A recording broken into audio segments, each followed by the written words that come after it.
In today's video, I'll be showing you how to set notification sounds for different apps on your Samsung Galaxy A24. Now, if you want to be able to tell what type of notification has come in, this is what you need to do. Open the Settings app, and under Settings, select Notifications. Tap on App Notifications.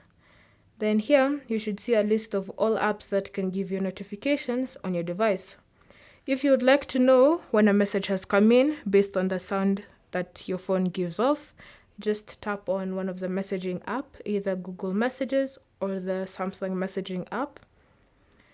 And then scroll down and select notification categories after making sure that you've allowed notifications. So notification categories, and then tap on other notifications. So make sure it's turned on. And then here, you should see the option for sound. So tap on that, then select a sound from this list and use this slider to increase or decrease the sound based on how you'd like it.